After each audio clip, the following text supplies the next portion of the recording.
Thanks, Dale. Thanks everybody for being here and listening to me talk. I'll try to do a good job so Dale doesn't fire me. But as Dale mentioned, a lot of our research over the past 11 or 12 years has focused on alternative growing strategies for background cattle. And a big part of that, our approach to most of it, has been the limit feeding approach. So increasing the energy in those diets, taking out some roughages while subsequently controlling intake. And so, clicker. So just presentation today is kind of a summary of, like Dale said, of a lot of work we've done, that I've done, and a lot of other master's students that have come through here. So just to start with a little bit of background, the growing beef animal represents kind of that gap that we want to bridge between cow-calf, freshly weaned, before they get into the feedlot. Really what we're trying to do here is we're not trying to maximize growth. We're not trying to, roll the coals for these animals. We're really trying to promote skeletal development and lean tissue accretion. We don't want these animals to go into the feedlot overfleshed and be too fat and crash out when they get there. We're really trying to get animals that we get from different sources. If we're going to auction markets to fill a truck, we want them to come here first, sort them out, any health challenges, those smaller animals, build them up to greater potential, so that when they enter the feedlot, they can finish at similar endpoints as those already large frame cattle that are typically single source. Now, historically, this has been done by feeding these cattle a high roughage diet for ad libitum intake. There's some research out there that suggests that when you feed for ad libitum intake, especially a high roughage diet, we're sacrificing some of that feed efficiency, and that really maximal efficiency lies somewhere below ad libitum intake. Now, however, some more historical data tells us that increasing energy in the diet, especially for growing cattle, is a bad idea. For every Rivera and Michael Gallion did a big review, and in that they have a regression in there that basically for about every 20% roughage you increase, you get about a 1.35% decrease in BRD morbidity. The problem is that, and historically, before the expansion of the corn milling industry and stuff like that, we used primarily only cereal grains to increase the energy density of our diets. And so when you look at some of those animals that back in the 70s and 80s that they were calling BRD morbidity, there could have been an argument to be made that those animals were actually acidotic, because a lot of those clinical signs, early clinical signs between BRD and ruminal acidosis look the same.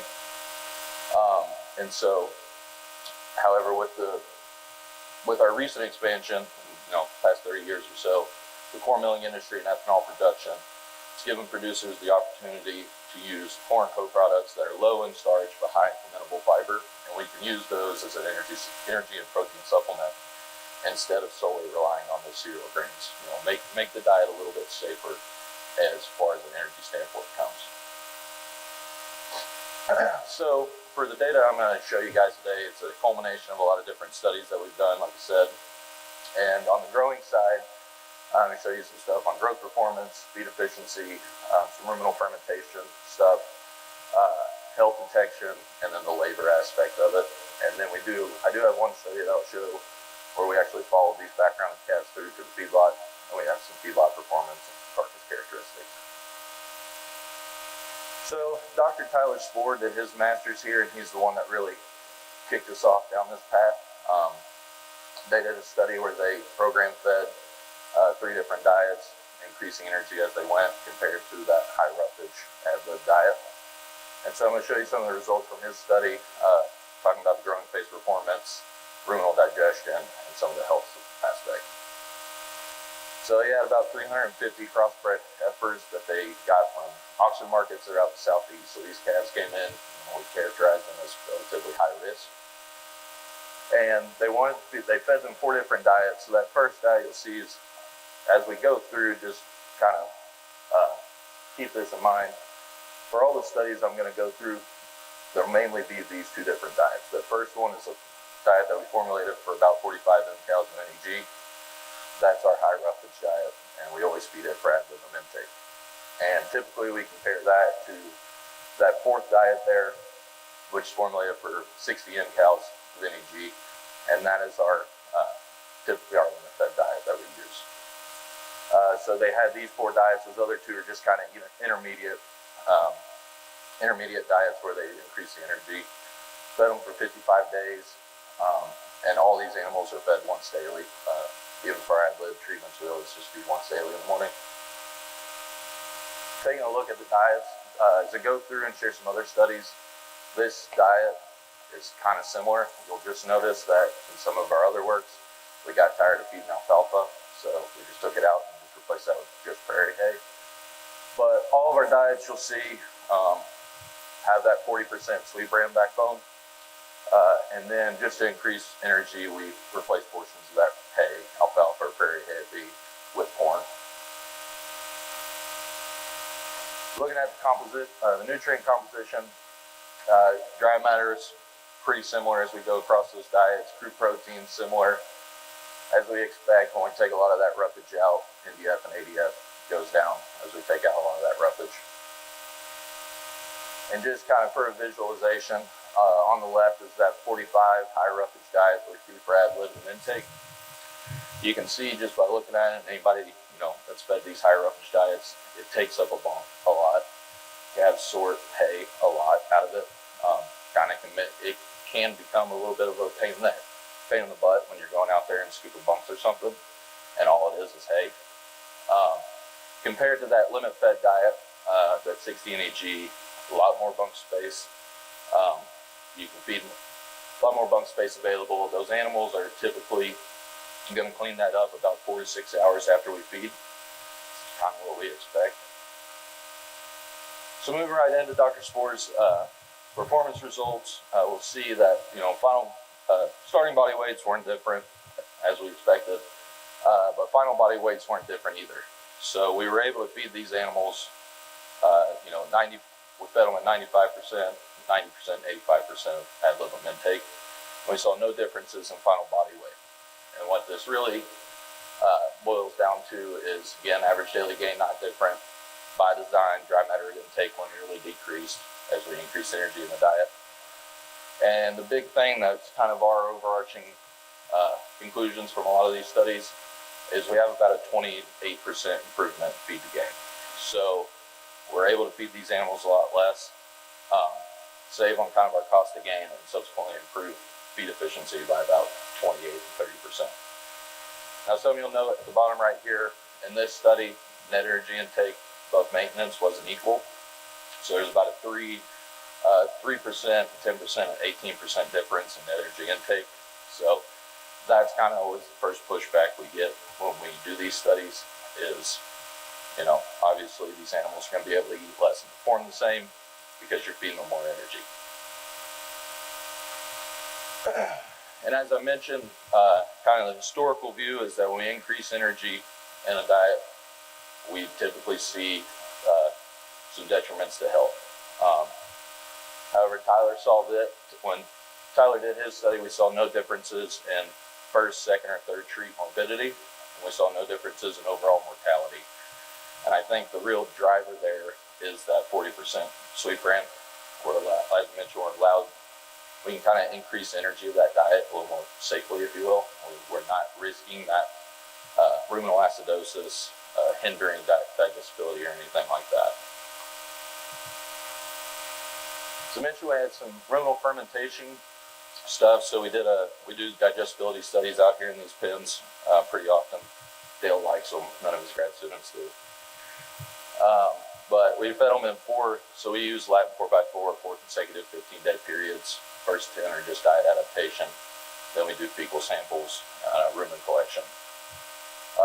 For this one, we just use 6 cannulated Jersey steers, and I'm going to share some data about diet digestibility, ruminal pH, and ruminal VFAs. The ruminal pH, which will be on this next slide, that's always important to us, as I keep mentioning. That's where a lot of this detriment to health, I think, comes from in these higher energy diets, is an acidosis thing. Even if it's not just the clinical signs from acidosis, it's weakening that immune response that they can fight. if they have also a BRD challenge on top of it. So looking at ruminal pH, we did see right there at the beginning, average, minimum, maximum. So the average and the minimum, we do see a linear decrease in ruminal pH as we increased energy in that diet. However, you notice those averages are still above 5.5, which is kind of our subacute acidosis threshold.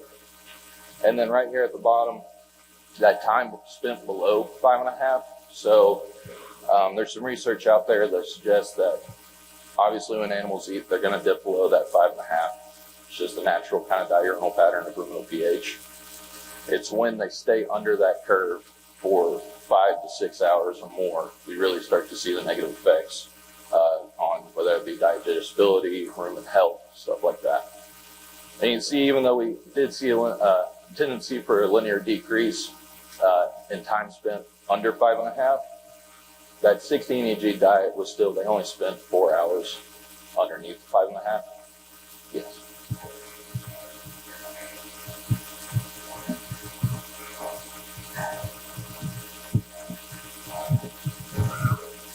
Okay. Yeah, I think I'm trying to remember the name. She was saying about the 180 minutes underneath 5.5 is where she's heard.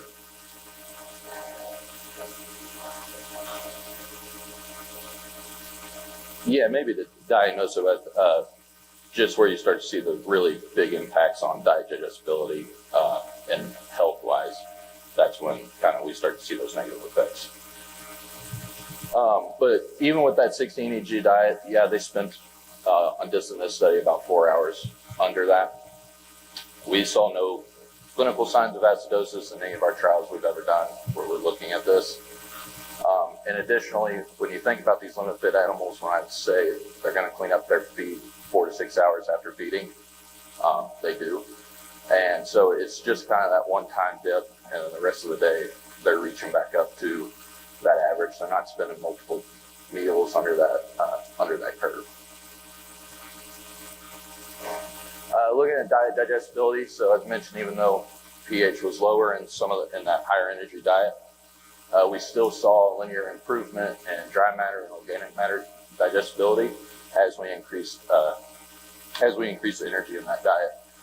We didn't see any differences in NDF or ADF digestibility, and really this is probably driven by ruminal retention. So as we have less total feed off to these animals, liquid passage rate goes down, ruminal retention of the feed goes up, and subsequently digestibility goes up. Also, we're replacing a lot of that, maybe less digestible forage with more digestible corn. So we expect to see that improvement as we increase energy. Looking at ruminal VFAs, I just got the big three on here. We see that linear decrease in acetate. We're shifting that rumen microbial population away from forage digestion and carbohydrate digestion. That favors that propionate pathway, and that's why we see that subsequent also linear increase in propionate.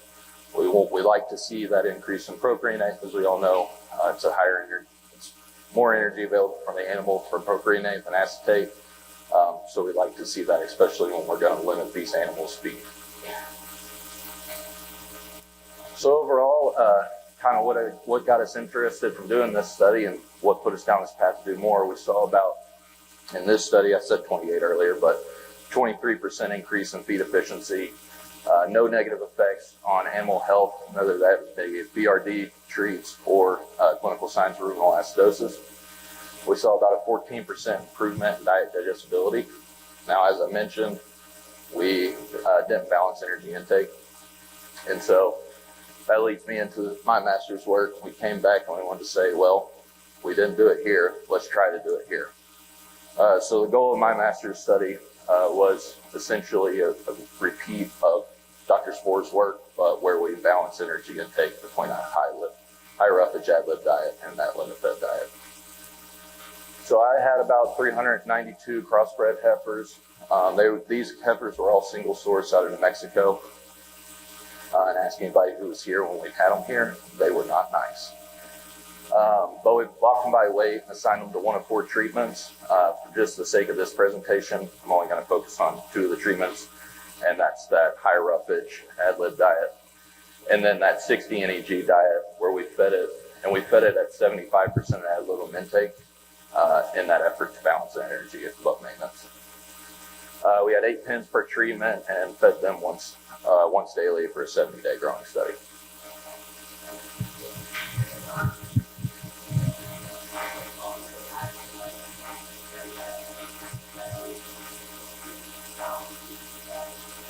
Yes. Yeah, so every day for the Tyler's study was a little different because they were actually program fed. So he used just a program fed calculator. For mine, we actually went through every day for our ad-lib group, scooped out bunks, came in, weighed them, and then we adjusted the limit feds. We had 8 pins per treatment, there were 12 head pins. So looking at our diets, again, that's very similar to Tyler's. We just didn't want to feed alfalfa, so we fed that prairie hay, just replaced portions of that roughage with corn, increased the energy of the diet. Again, that 45 NEG was our high roughage, and that 60 NEG was our limit fed.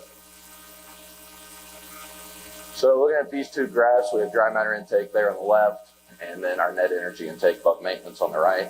Obviously, by design, we had about a 25% reduction in dry matter intake. And we accomplished our goal of balancing energy.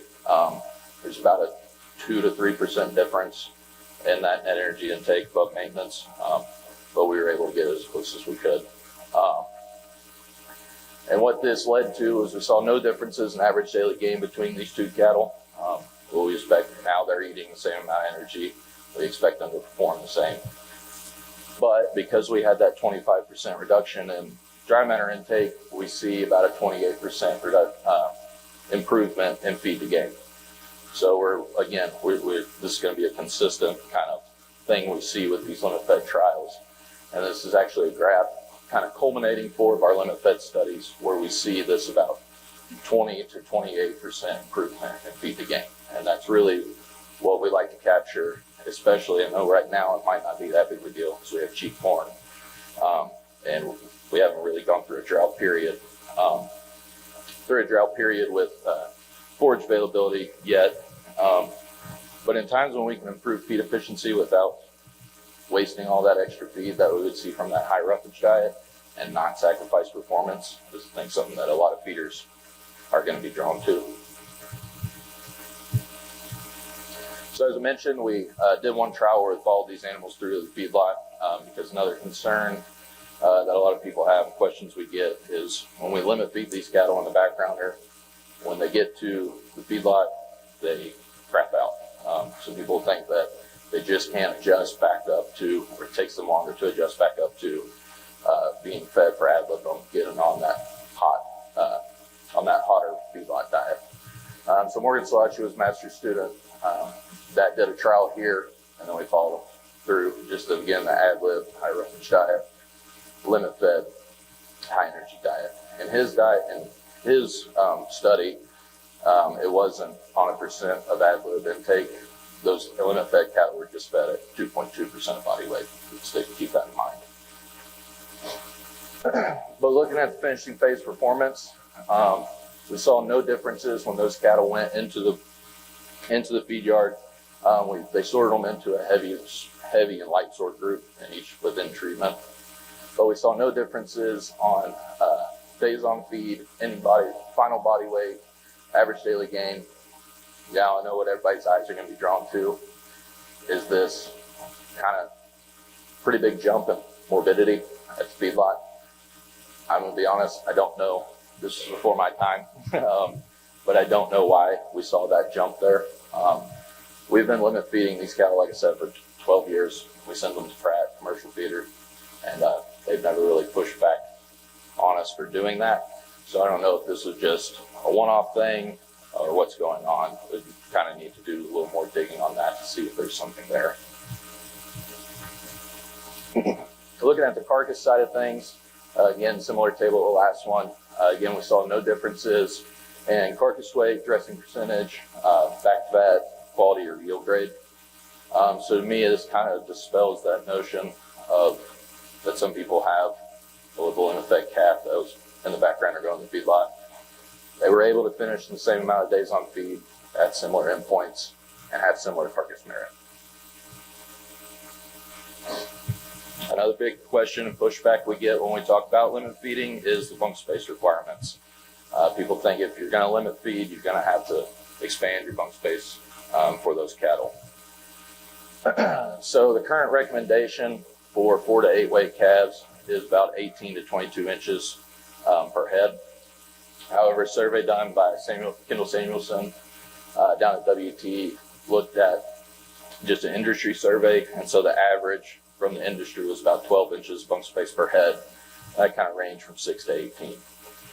So we wanted to do a study. We've actually done 2 of them, looking at those bunk space requirements for limit-fed calves. So Cole Ellis, he's a master student, an RA here, he did this one. So we had about 332 crossbred steers that were all limit-fed at 2.2% of body weight. And we fed them in bigger pens, 18 to 28 head, and signed them to one of 4 bunk allotments, either a 6, 10, 14, or 18 inches per head, for 16 pens total and 4 pens per treatment. Just so you can kind of visualize it, that 6 inch and then that 10 inch, and then our 14 and our 20 or 18 inch. So as I mentioned, steers were limit fed once daily. They were fed 2%, not 2.2, sorry. For a 56-day growing period, just took individual body weights at the beginning and end, and then we used pen weights weekly to adjust their feed calls as they grow to make sure we were staying at that 2%.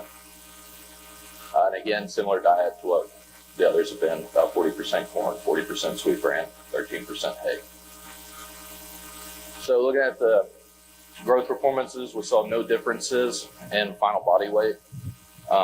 So even though these cattle had a lot less room to eat, they were able to still grow the same. Subsequently, average daily gain did differ, dry matter intake did differ, and feed to gain did differ between either bunk allotments. Now, an issue, obviously, that people are going to see, especially if you shrink all the way down to 6 inches of bunk space, is how many calves can actually get up and eat. And it comes into the fact of, if I have a bully calf in that pen, you know, she or he is going to be up there, but is going to eat all the feed. This less aggressive calf in the back isn't going to be able to have anything. So we're going to see these giant variations of per average daily gain within the pen. And so we wanted to see just bunk behavior first. So Cole just counted how many calves were at the bunk at feeding, and then 2 hours after feeding. And so, you know, as we expect, we see a linear increase in the percent of cattle that were able to reach the bunk at feeding. That just makes sense. There's more room. They can shove more of them in there. Now, 2 hours post-feeding, there's still that linear increase, but what I like to point out is at feeding, 96% of the cattle on the 18-inch were able to eat. Well, that 6-inch, only about 43%. Now, when you go 2 hours past feeding, yeah, it's only about 29%, and 36% can still eat, but that's a much smaller gap to me, 2 hours post-feeding. And when you would come up and look, 3 or 4 hours post-feeding, you can kind of see those cattle start to rotate. Even though there are aggressive cattle that would hit that bunk first, but they would back off, and those other cattle have an opportunity to come in. And just kind of prove this, we wanted to look at the variation of weight gain within the pen. As I mentioned, that's the concern. Cattle can't eat. It's going to grow different in that same pen. However, we saw no differences. We saw no differences in average daily gain, the standard deviation of average daily gain. You will notice that quadratic effect. It's just from that kind of greater variation, the 14-inch. We've seen that happen in another study when we did this. Again, I don't really have the best reasoning for you on why that happens, but I think the overarching fact is that there was no differences between the 18-inch and the 6-inch. So we can shrink, not recommending shrinking your bunk allotments all the way down to 6 inches, but there's those cattle were still able to perform similar. And what we really see with this limit feeding approach, the bunk behavior, is we are able to change those calves' behavior. I think As I mentioned, they kind of rotate. Typically about after that first 5 days to 1 weekend, they really get the hang of it on how to eat, how to operate with each other in the pen. So just, some conclusions about it. Restricting them all the way down to 6 inches didn't impact performance compared to the 18-inch allotment. We've done, as mentioned, previous research in smaller pens that this data agrees with. Big thing, not all cattle can eat at once. They didn't need to. They were able to still work it out with themselves and perform similarly. Now, industry bunk allotments, they do appear to be sufficient for limit-fed calves. I don't think there needs to be any change if you're going to limit feeding your operation to change bunk space requirements. Now, something that we do still need to look at is what does this look like in high-risk calves that are going through that disease challenge and maybe are going through some other things that would affect this. And then even bigger pens, what does this look like in a 100-head pen, a 200-head pen, So some of the additional benefits of limit feeding that we see.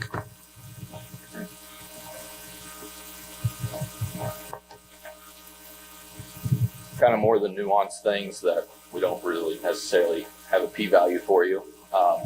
But diet uniformity and sorting and diet volume.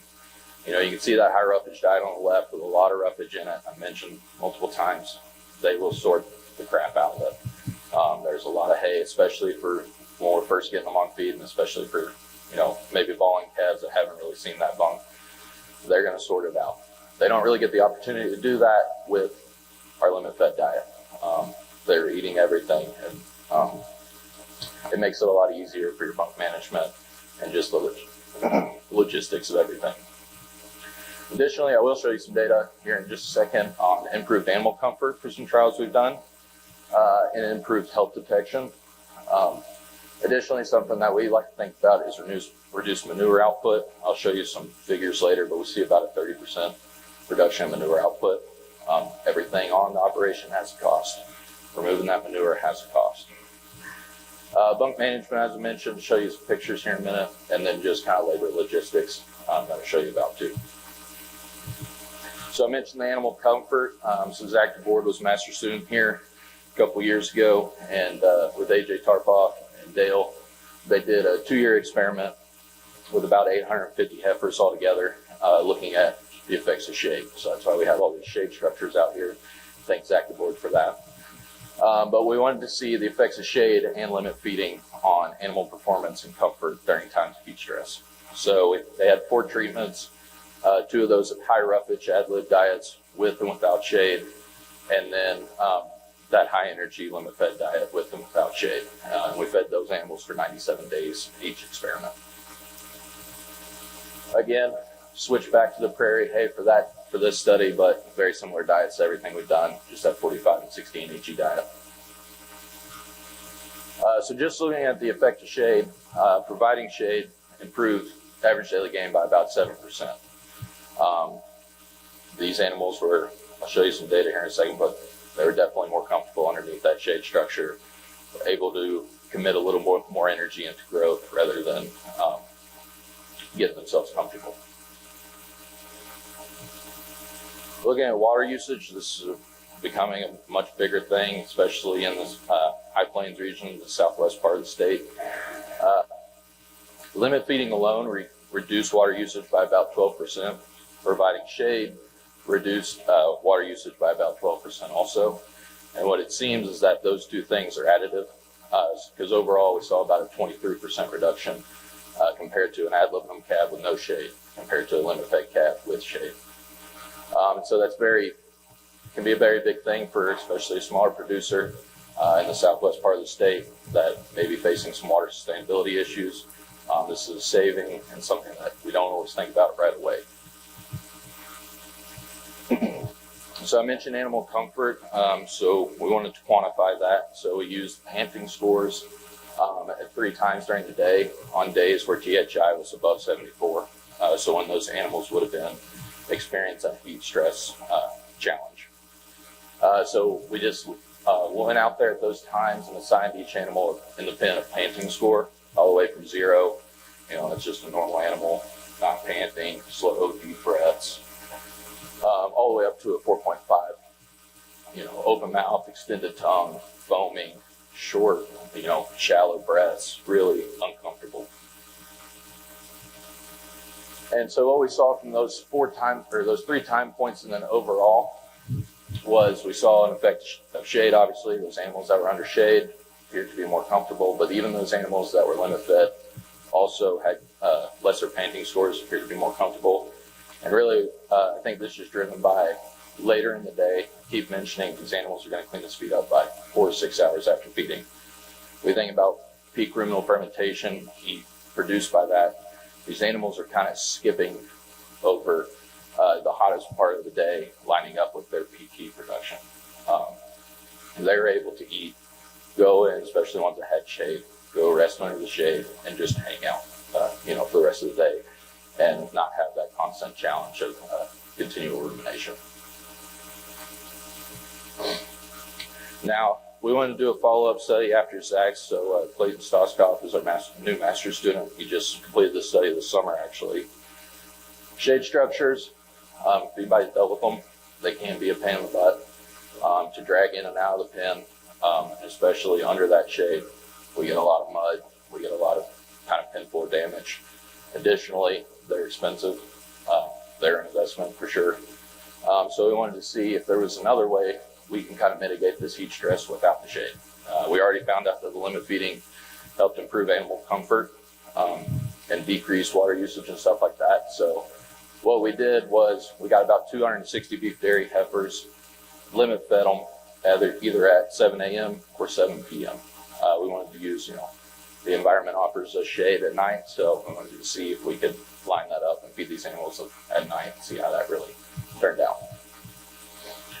So we didn't see any differences in average daily gain where the cattle were fed in the morning or the afternoon. They performed similar. However, we did see, again, that decrease in water usage when the cattle were fed in the evening. Not quite a drastic one compared to that lip, but even still, my kind of big takeaway from this is if you're a smaller farmer feeder, or if you have a day job, if you want to get out in the fields in the morning, or you got a job to go to in the morning, you can come home and let me feed your calves in the afternoon, and you're not going to sacrifice performance or efficiency, and you actually might save on a little bit of water out also. As I mentioned, our limit feeding work is we've looked at manure production, and we see about this consistent 28 to 30% reduction in manure output. Just kind of visualizing it, these circles in orange here are the limit-fed calves, and those circles in green are the ad libitum calves. So you can really see kind of that buildup and compaction of manure on the apron and around the water tank from those ad lib calves. And once you start to get that buildup, it's really hard to get it to dry out. Compared to these limit-fed cattle, you can see we don't really have any compaction of manure in the pen. It's much more spread out. It's easier to rebuild that pen when you don't have all that wet manure compaction from the pen floor. And then, as I mentioned, obviously everything has a cost. So I just kind of did some quick math here with one of our manure hauling bills from a couple years ago. So it's probably even more of a difference now.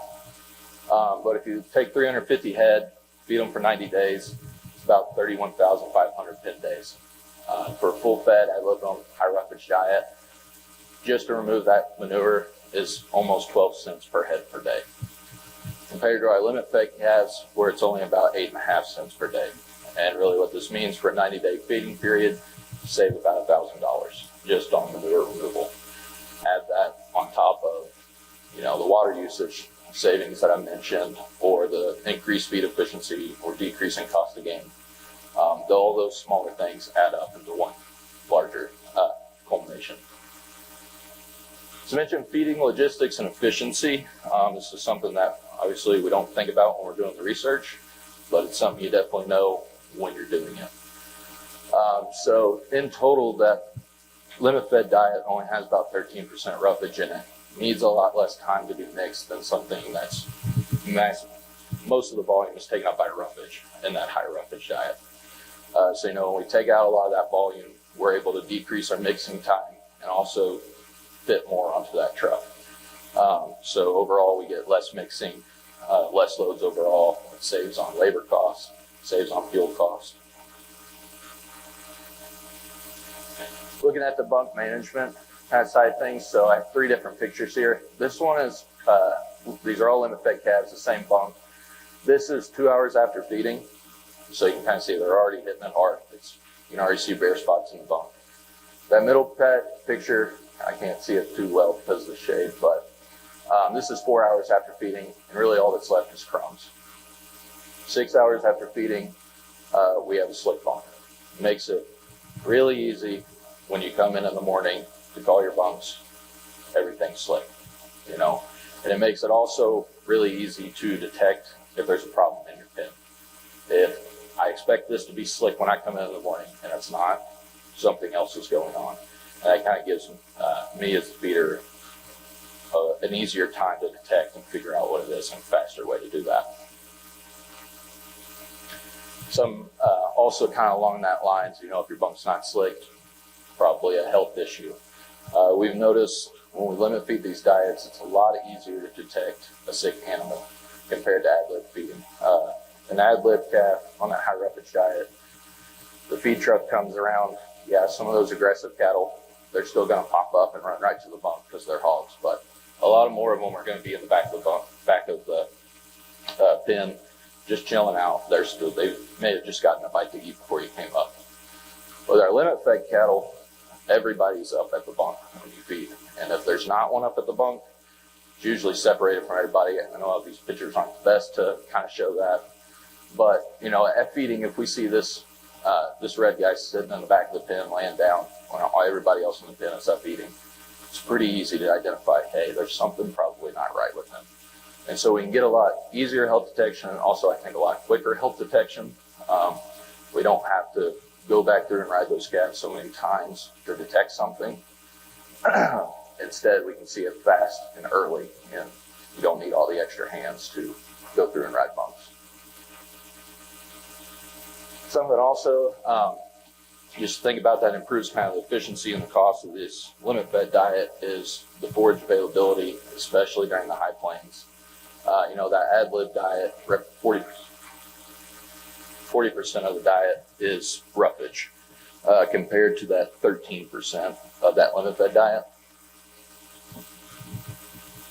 So you're not having to, as a producer, you're not having to worry about having all of this roughage available, going and find it, especially in times of drought and forage availability when prices may be very volatile and bouncing up and down all the time. You can kind of save on your roughage costs a lot there. So I just wanted to add this in here. This is kind of our standard procedure, if you will, for placing calves on a limit-fed program that are growing cattle. So for high-risk cattle that typically come out of the southeast, for high and low-risk cattle, we always put hay in the bunk on day one. Let them see something that they're familiar with. Let them get familiar with that bunk in case they've never seen one before. For high-risk cattle, we'll start them out 1% of body weight the following day, and then bump them 0.25% every day that bunk is slick until we reach our 2 or 2.2% of body weight. Our low-risk cattle, we do the same thing, hair arrival as I said, but we'll start them at about 1.5%. We'll still bump them 0.25% every day that bunk's slick, but really, we've gone past that. We've been able to get low-risk cattle that are single source, so for example, my study, that were limit-fed, up to full feed within 5 days.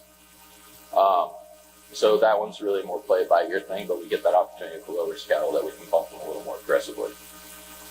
There is something that we noticed, though, we do need to allow time if those cattle were at a grow yard or something before that, or fed by the rancher ad-libbing them. They sometimes maybe need a little bit longer time to adjust to that, but typically they get it down pretty fast. And so just to kind of visualize this, Maddie Grant, a PhD student, a couple years back with Dr. Tickemeyer, did a 3-year-long study here where she limit-fed everything. These were all high-risk calves that she got in. And so on average, cattle were on feed by about 10 days. I know the first thing that jumps out is that big bar. That was just the load that we got one time from the auction market at about 60 or 70% first treat morbidity. So that was a little one-off in the data. But typically, as I mentioned, when you get these cattle on feed, relatively quickly, and from there it's pretty smooth sailing for the most part. So just kind of to wrap up and give you the main points about everything of limit feeding compared to this ad lib high roughage. We see this consistent improvement in feed efficiency. As mentioned, the health detection is easier and quicker, I think.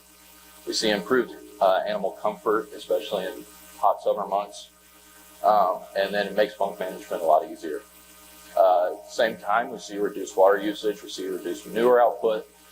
We can do this with a lot less labor. I know when Cole limit fed his calves and I limit fed my calves, on the weekend when it's hard to get students to come out and work, we could feed this whole yard by ourselves, in 2 hours, 2 or 3 hours.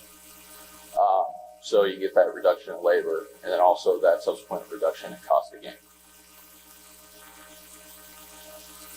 Just kind of highlight the stock unit, some of our ongoing stuff. We looked last summer, was it?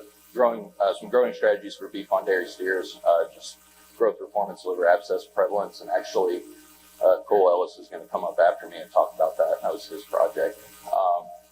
We just finished, as mentioned, the heat stress mitigation stuff, AM, PM feeding. We're still getting that data together. Some feed additives for high-risk growing cattle. We're going to do some stuff in the fall with that. And then we always have our stalker trials out on the pasture around here. We just finished a feed mineral additive, looking at the finding for that. With that, I thank you all for letting me stand up here and fumble through it, but if you got any questions, I'll take them.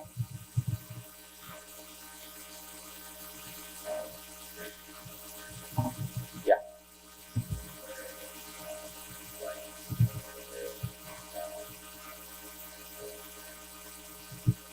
So limit feeding Holstein heifers. Not that I'm not aware of any really. It'd probably be something interesting to look at. Just we know that the dairy animal likes to eat a whole lot more, and see how they do on limit fed treatment. I will say, not a Holstein, but Clayton, our master student trial we just did. We did use beef dairy heifers. Just that was what was available to us, but I definitely saw a difference in behavior and performance if you're going to limit fed beef dairy heifers compared to kind of Cole did. In Cole's trial, we had a full high roughage diet and that high energy diet. So I can definitely see some differences between native beef and the beef dairies, at least. Holsteins, I don't know.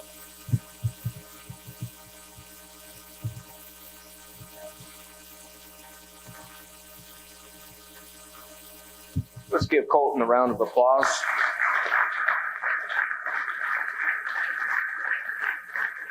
Okay, this is our final presentation for the day. Cole Ellis, he's our Stalker Unit RA. He's also working on his master's degree.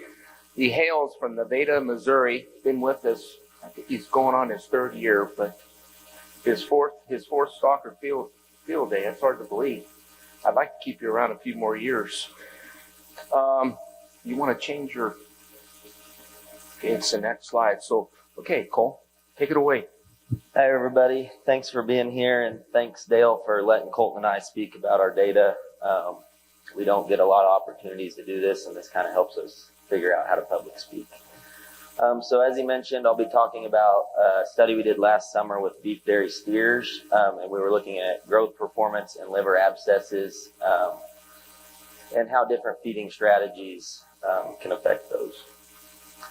So just kind of a background on the beef dairy animal. A lot of you know this already, but the use of sex semen in the dairy industry has really helped that dairyman figure out how to make a better profit on this calf crop. So he's using his less genetically sound heifers and putting that beef semen into them and creating the beef dairy animal. And then also, as they mentioned this morning, our beef cow inventory being so low, we kind of need these animals to fill pen space in the feedlot, or else where are we going to get beef from? So they're raised in a traditional dairy system. At birth, they go into a calf hutch, bottle fed for about 60 days, or 60 to 90 days, kind of depending on where you're at. And then they enter a calf ranch where they're basically backgrounding them, but they're entering that at an early point in their life where we don't typically see the beef animal doing that. And so some questions there on could this be where liver abscesses are coming from. And then they're also typically on feed for greater than 350 days in a feedlot, and so that could also that animal eating a high energy diet for so long could also lead to the liver abscesses.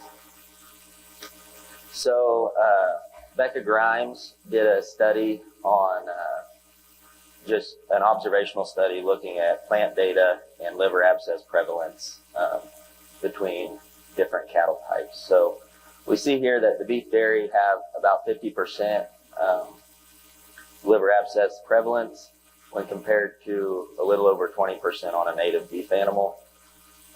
And so we'll kind of talk about some of those, why we think those differences are there. And then we also see that Holsteins don't have that issue. So where are we getting this issue with the beef dairy animal? So the common theory out there on what's causing liver abscesses is the leaky gut theory. This theory is when animals are experiencing ruminal acidosis, and that leads to ruminitis, and those lesions on the rumen allow for bacteria that is already in the rumen to then enter the portal system and deposit in the liver, where the body then walls it off and creates that abscess. So the main bacteria being Fusobacterium necrophorum, and then there's also some other species that they've been able to isolate in some of those abscesses, being Cruparella and Salmonella. So liver abscesses account for about $400 million in loss to the beef industry, and a lot of this push on liver abscesses, we know, is coming from the packer.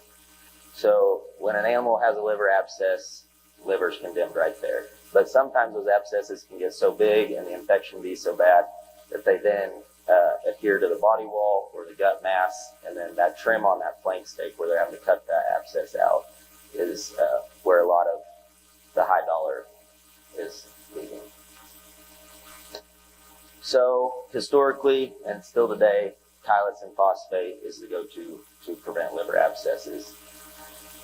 It's a macrolide antibiotic, and it's been used for quite a while, and it's been shown to reduce liver abscesses by 40 to 70%. And then the beef dairy animal, the cattle I got came out of a grow yard in West Texas. They were started on Tylen at day 90, and they were also on a 60 NEG diet. So we wanted to conduct a study and see if different growing strategies, feeding strategies can affect liver abscesses and then subsequent growth performance of those animals, and then compare the effects of Tylen to how they affect liver abscesses. So we had 529 beef dairy steers, initial body weight 650 pounds, and they were blocked by weight and stratified into their pens. We had 5 treatments and then 8 pens per treatment for a total of 40 pens. They were fed for 126 days, and we ultrasounded them on day 0 and day 126 for liver abscesses. So to kind of break this table down, this is the treatments. So on the left column there is how the treatments will be displayed in the data going forward. So we formulated our diets to contain 50 mcal of NEG without Tylen, and then we program fed them at 2 pounds a gain a day. We had 2 60 NEG diets. Well, they're the same diet without Tylen, but then we program fed them for either 2 or 3 pounds a gain a day. And then we had 2 64 NEG diets, one with and one without Tylen. And then we fed those for ad libitum intake. Kind of to the best of our ability without a steam flaker, getting the energy up there. Because those animals that came in at 650 pounds, truly they were probably destined for the feedlot. So we wanted to kind of have some treatments that would reflect that. So this is the diets. The program fed diets, the 50 and 60 NEG, had 40% sweet bran. And then when we went from 50 to 60, we replaced portions of the prairie hay with corn to increase energy.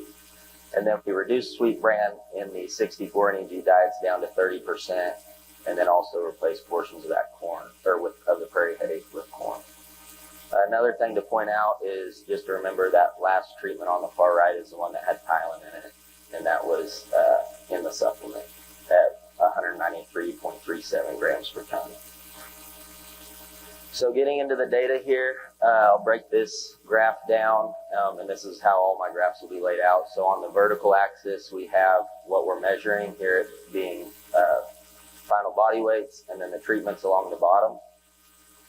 So here, kind of as expected, final body weights were highest for those ad-lib cattle, intermediate for the 60 NEG at 3 pounds a gain a day, and then lowest for the 50 and 60 that we targeted 2 pounds a gain a day. Looking at average daily gain, similar trend here, with the ad-lib cattle having the highest average daily gain, and then the programs being less than that. Something you'll notice here, we were targeting 2 pounds a gain a day or 3 pounds a gain a day, and we overachieved that. So something, we're not really sure why this happened, but something to think about is that the beef dairy animal hasn't been researched as much as it probably could be, and we don't know all the energy and nutrient requirements on them. I did use, for the program fed, I used Michael Gallian's program feed calculator from Texas Tech. Looking at dry matter intake, we have the highest being ad-lib cattle, and then the intermediates being that 60 at 3 and 50 at 2, just remembering that the 50 NEG has less energy in it, so we had to feed more of it to get to the 2 pounds when comparing it to the 60 NEG at 2. Feed efficiency, once again, starting with that 50 NEG at 2, we had to feed more of it to get to that, to accomplish that 2 pounds a gain a day. But we did see where the ad-lib cattle and both the 60 NEG diets had similar feed to gains. So next I'll be getting into ultrasounding. So the steers were clipped on the right side of their body between the 10th and 13th rib. We applied alcohol to that site just to get contact with the ultrasound. And then we ultrasounded between each intercostal spacing, kind of starting right below that ribeye and then working down until you get to the end of the liver. We did this with a Clarius portable convex scanner. So looking here at two of the images, the one on the left being a clean liver without an abscess, and then in that red circle having an abscess. The dark areas in the middle there, that's the portal vein system. So a lot of people think that, or not think, it is what it is, but liver abscesses tend to deposit near the portal vein system, which kind of goes with what we think when we're thinking about that bacteria leaving the rumen through the portal system and then depositing in the liver. Don't get me wrong, they can also be all over the place though.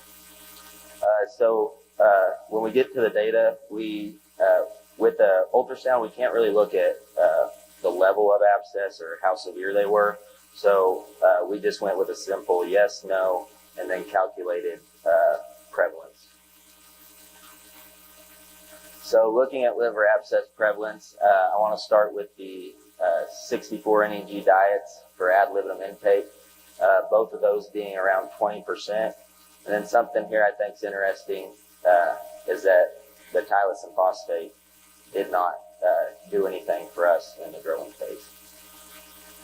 And then looking at the other three treatments, program feeding did seem to help liver abscesses. So going back to some of what Colton said, when we're limit feeding, the time spent below 5.5 pH in the rumen is reduced, really just because that animal is getting their 1, maybe 2 meals in the morning. Their pH is dropping, and then because they're not eating all throughout the day, their pH is then going to come back up. As to where an ad lib animal, they may go down and bounce up and down and be down and below 5.5 for longer than we would like. So there are some drawbacks to ultrasounding. It is kind of the only method now other than slaughtering the animal to see if they have an abscess. So a study done by Thompson he found that liver abscesses, or ultrasounding, was about 74% accurate. They accomplished this by ultrasounding 24 hours before slaughter, where they had a high likelihood of getting a true negative, so the 181 where there was no abscess, and they ultrasounded no abscess. But you also get a lot of false negatives where you call a no abscess, but it turns out that they have an abscess. So one of the drawbacks with ultrasounding, especially on feeder cattle and larger cattle, is it's hard to get between those intercostal spacings, and then their body wall is also thicker, so it becomes difficult to detect. And then there's Thompson also noted that really we're only able to see about 60% of the liver with an ultrasound, so we're really not getting all of it. And then even with that, you can then be limited by your chute if you can't get all the way to the front of that animal. So something we did do was follow these cattle through. I don't have any of that data up here. It got pretty confounded. We were working with a commercial feeder, and so when we have 40 pens out here that we're doing research on, we have to reduce that down. And so we were only able to go into 5 pens at the feedlot, which really takes the ability to do stats out of the question. And then we had a group from West Texas A&M look at liver abscesses and carcass merit in the plant when they were slaughtered, and we didn't pick up any differences between any of the treatments for liver abscesses. They range from 31 to 46%. The 31% being that 50 NEG diet. After they went through the feedlot, they still had the least amount, or they had the least amount of liver abscesses. And then the 64 NEG without Thailand was the 46, so they had the highest. Looking at carcass merit, it once again was confounded. I had a varying days on feed, which we expected, with the cattle from the different treatment groups going in at different final body weights from here. There was 3 different implants used, so that kind of confounded it. And then I had a range for the beta agonist. So some of the carcass data from that may not be accurate to what we did here. It could be stuff that happened in the feedlot. So kind of to wrap it up, the bottom line is increasing roughage inclusion and controlling the intake. Like I said, with the pH and trying to control that pH, decrease liver abscess prevalence in the growing period. And then feeding tylosin phosphate may not need to be used in the growing period. There's some pushback from consumers and from the government on using this feed-through antibiotic for the whole life of that animal. And so finding stuff like this that we can maybe just change up how we're feeding and try to reduce the use of that. And then I do need to make some acknowledgments for this study. So Dr. Tommy Perkins from West Texas A&M and Dr. Fitoza he's working at ILS now. He was working here at K-State when we did this, but they both have a lot of experience ultrasounding livers, and so they were able to come out here and teach me how to work the ultrasound, and then I was able to send pictures to them that they could help me confirm or deny abscess. Micro Technologies, they provided some of the funding that we were able to purchase the ultrasound with. Cuvée Pharma provided their tylosin phosphate product, as well as funded the West Texas A&M group to go to the plant and collect the data. And then that last one being the Beef Carcass Research Center and Ty Lawrence at West Texas A&M for helping me go to the plant. And then they also were very helpful in looking at the data and getting the data